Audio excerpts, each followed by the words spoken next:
New tonight, we're hearing from a local mom who lost her son to fentanyl, an overdose, and she got to see her son's dealer sentenced to prison for murder.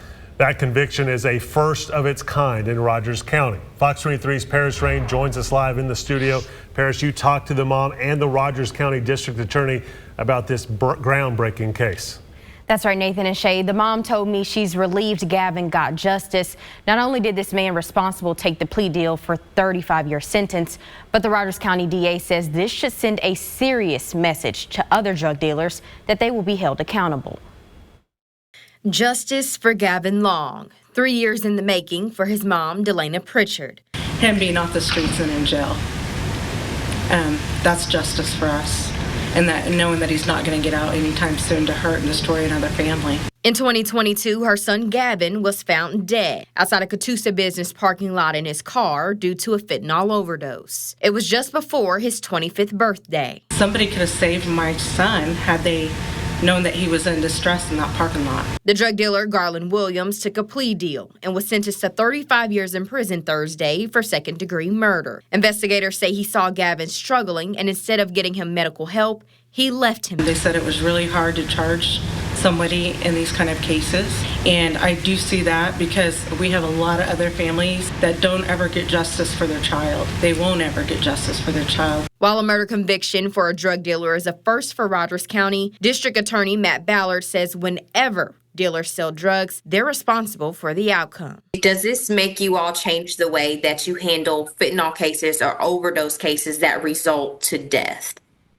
It continues those efforts. It just shows that we're going to have success on this, that we need to keep up our efforts and to send the message that the people doing this are going to be held accountable. The people who are selling drugs, who are bringing poison into our community, we're going to hold you accountable. The problem is not just in Rogers County. It's a statewide issue and a problem nationwide, which is why Pritchard has turned her heartache into hope and helping others. I joined a group called Families Supporting Families in the Drug Crisis in Oklahoma right after Gavin's passing, and ever since then I jumped in with that group of moms and loved ones, and we go into schools, we talk to students about fentanyl poisoning and the dangers of illicit drugs. We go to events. Now I published a book, Gavin's in 2 other books.